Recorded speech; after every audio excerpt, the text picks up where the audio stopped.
نحمده ونصلي على رسوله الكريم أما بعد فأعوذ بالله من الشيطان الرجيم بسم الله الرحمن الرحيم. آج انشاءاللہ تعالی بإذن اللہ ہم آسان ترجمہ القرآن کے سلسلے میں سورۃ البقرہ کی اگلی آیت کریمہ 246 کا آسان ترجمہ دیکھیں گے۔ بسم اللہ الرحمن الرحیم۔ الم تر الی الملأ من بنی اسرائیل من بعد موسیٰ۔ الم تر، کیا تم نے نہیں دیکھا؟ بعض اوقات یہ جاننے کے معنی میں ہوتا ہے، علم کے معنی میں، کہ کیا تمہیں نہیں معلوم؟ الی الملأ، سرداروں کی طرف، من بنی اسرائیل، بنی اسرائیل کے، من بعد موسیٰ، موسیٰ علیہ السلام کے بعد، کیا تو نے موسیٰ علیہ السلام کے بعد بنی اسرائیل کے سرداروں کو نہیں دیکھا؟ اذ قالوا، جب انہوں نے کہا، جس سے کہا جاتا ہے اس کے ساتھ زیر والا لام آتا ہے، لِنَبِيٍّ لَّهُم، نبی سے اپنے، لہم کا اس کی لفظ کی کچھ تفصیلات ہیں، فی الحال اتنا ہی۔ جب انہوں نے اپنے ایک نبی سے کہا، اب جو اگلا لفظ ہے یہ الگ سے پڑھیں گے تو ابعث، پیچھے سے ملا کر پڑھیں گے تو لہم ابعث، تو اس کا کیا معنی ہے؟ ویسے اس میں اٹھانا بھی ہوتا ہے، اٹھا کر بھیجنا بھی ہوتا ہے، اور یہاں پر مقرر کرنا کے معنی میں کہ مقرر کر دیں، لنا ہمارے لیے، مالکن ایک ملک، ایک بادشاہ، نقاتل ہم، یہ قتال سے لفظ پہچانا جا رہا ہے، ہم قتال کریں، ہم لڑیں، ہم جنگ کریں، فی سبیل اللہ، اللہ کی راہ میں۔ قال، اس نے کہا، حل عصیتم، حل کا مطلب ہوتا ہے کیا، عصیتم امید ہے، قریب ہے، یہ لفظ کئی معنی میں آتا ہے، تو دیکھتے ہیں کہ یہاں پر کیسے ترجمہ کرتے ہیں۔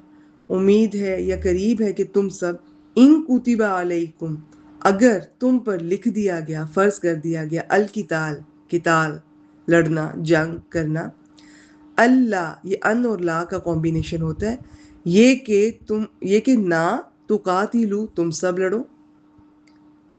تو جب انہوں نے اپنے ایک نبی سے کہا ہمارے لیے ایک بادشاہ مقرر کر دیں کہ ہم اللہ کے راستے میں لڑیں، اس کی کیا تفصیلات ہیں ابھی میں آپ کے سامنے رکھوں گی، تو انشاءاللہ تعالیٰ یہ آیت مبارکہ آپ کو سمجھ آ جائے گی۔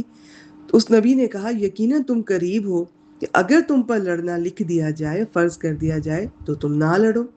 قالوا، انہوں نے کہا، وما لنا، اور ہمیں کیا ہے؟ ماں قرآن مجید میں یہ لفظ بہت کئی طرح کا ہوتا ہے، مختلف معنی میں استعمال ہوتا ہے، تو کچھ علامات ہوتی ہیں بعض اوقات، وہ تو میں اکثر شیئر کرتی رہتی ہوں۔ یہ ماں جو ہے یہ اب یہاں پر کیا کے معنی میں ہے، سوال کے معنی میں، استفہامیہ کہتے ہیں۔ اور ہمیں کیا ہے؟ اللہ کے نا نقاتل، ہم لڑیں، فی سبیل اللہ، اللہ کی راہ میں، وقد، حالانکہ، یا واو کا ترجمہ اور کے ساتھ زیادہ کرتے ہیں، کبھی کبھی ایک واو ہوتی ہے اسے واو حالیہ کہتے ہیں، حالانکہ کے ساتھ ترجمہ کرتے ہیں۔ قد اخرجنا، ہم نکالے گئے، یہ خارج ہونے سے، نکلنے سے یہ لفظ پہچانا جا رہا ہے۔ ہاں یہ اب تھوڑا سا اب آہستہ آہستہ آپ کو اندازہ ہو جائے گا کہاں نکلنا معنی ہوتا ہے، کہاں نکالنا معنی ہوتا ہے۔ یہی وہ پوائنٹس ہیں، یہی وہ باتیں ہیں جس کے لیے کہ ہم عربی گرامر سیکھتے ہیں، چھوٹے چھوٹے ہر لفظ کی ہمیں پھر سمجھ آنے لگتی ہے اللہ کی برکت سے، اور ترجمہ کرنے میں آسانی ہو جاتی ہے، مگر آپ سب بھی محنت کیجئے۔ یہ گروپ بہت آسان آپ لوگوں کے لیے رکھا گیا ہے، چھوٹے چھوٹے پوائنٹس کبھی کبھار میں شیئر کرتی ہوں آپ کی دلچسپی بڑھانے کے لیے، آپ کے فائدے کے لیے۔ تو انہوں نے آگے سے کہا کہ ہمیں کیا ہے کہ ہم اللہ کے راستے میں نہ لڑیں، حالانکہ ہم نکالے گئے من دیارنا، اپنے گھروں سے، و ابنائنا، اور اپنے بیٹوں سے۔ کیا مراد ہے ابھی دیکھتے ہیں۔ فلما، پھر جب، کتب علیہم، ان پر لکھ دیا گیا، القتال، لڑنا یا جنگ کرنا، تولوا، تو وہ پھر گئے۔